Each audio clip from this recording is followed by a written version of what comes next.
साथियों को मेरा जय भीम लाल सलाम। मुझे दो तीन चीज़ें कहना है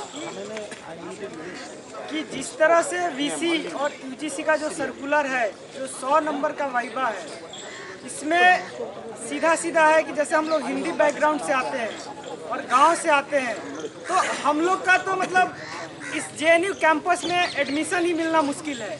और इसलिए क्योंकि ये हमारा मतलब एक होता है ना, ज़मीन का लड़ाई है, इसलिए हमारे साथी दिलीप 3 दिन से भूख हड़ताल पे थे, पानी नहीं पी रहे थे।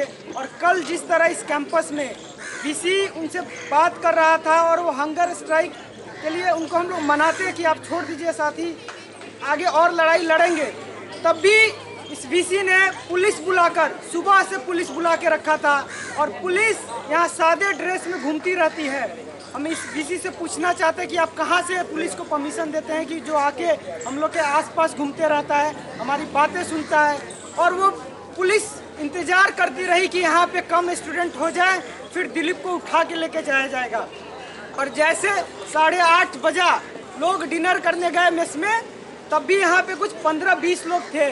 पुलिस ने यहाँ के प्राइवेट सिक्योरिटी के साथ उनको इस तरह से उठा के धक्का दे के लेके गया, जो कि मतलब उसको इतना कंडेम किया जाए, क्योंकि एक यूनिवर्सिटी से पुलिस जिसको मन उसको उठा के ले जाना शुरू कर दिया है।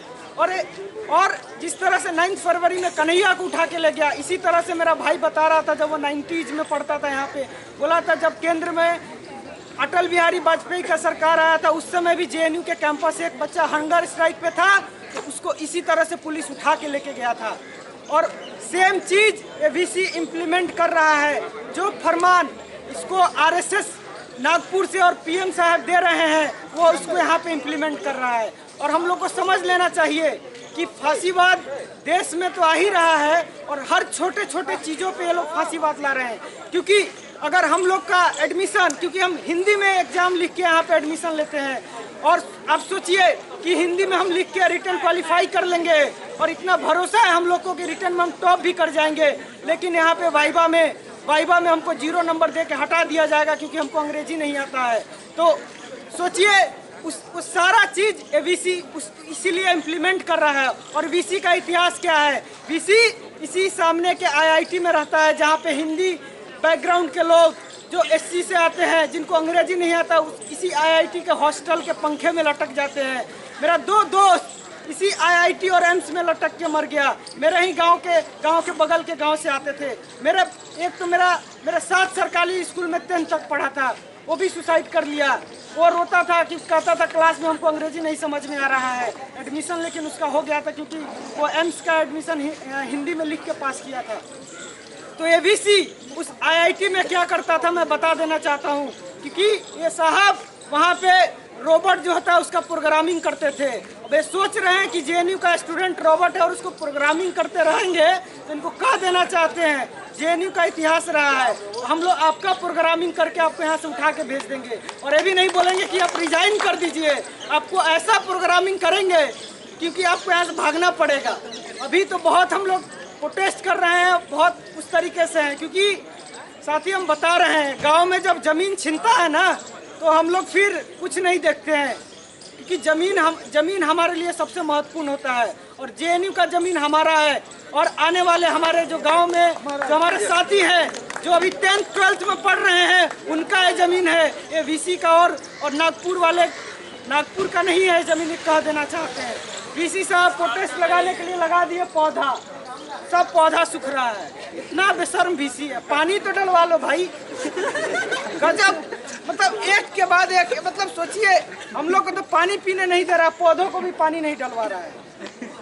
तो एक एक चीज, मतलब यहाँ पे तो ऐसा छात्रों पे तो अत्याचार है ही, इस पौधों पे भी अत्याचार कर रहे हैं साहब। इसका भी डिस्प्लेसमेंट कर देते हैं हर 2 दिन बाद, जिस तरह से हम लोग का डिस्प्लेसमेंट कर रहे हैं। उसी तरह हमारे एक चीफ प्रोटेक्टर डुमरी साहब थे, वो भी रिजाइन कर दिए।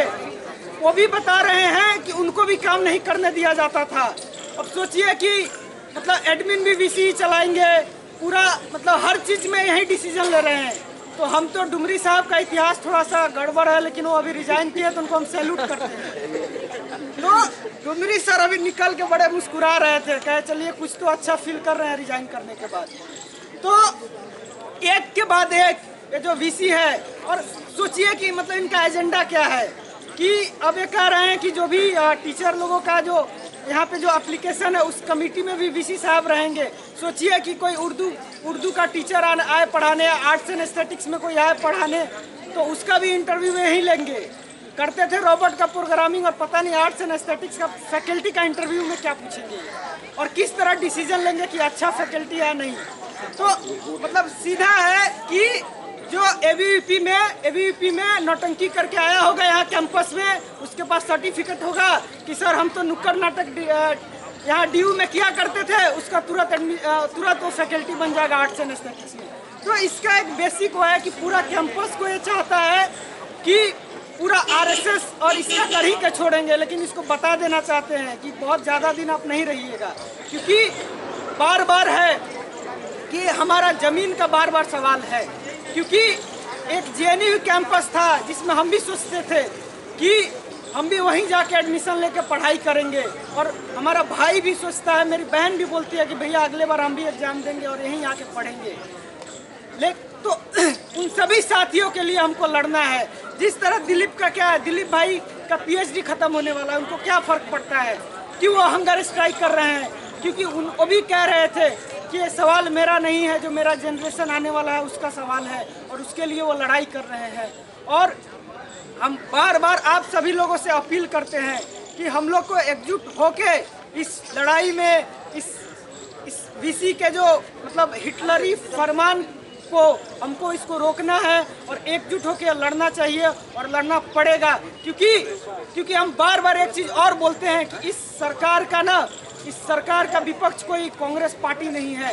इस सरकार का विपक्ष हम स्टूडेंट हैं, चाहे वो जेएनयू का हो, चाहे वो इलाहाबाद यूनिवर्सिटी का हो, चाहे वो पटना यूनिवर्सिटी का हो, और हम लोग इसका विपक्ष हैं। और खास करके इस जेएनयू पे इसलिए अटैक किया जा रहा है, इसलिए नोटिस भेजा जा रहा है, इसलिए सस्पेंड किया जा रहा है कि ये लोग खुल के नहीं बोले।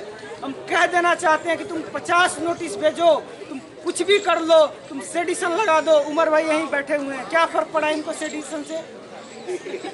क्या फर्क पड़ गया? हर जगह जाके बात पहले जेएनयू में बोलते थे, अब पूरे देश में बोल रहे हैं। क्या फर्क पड़ गया कन्हैया को?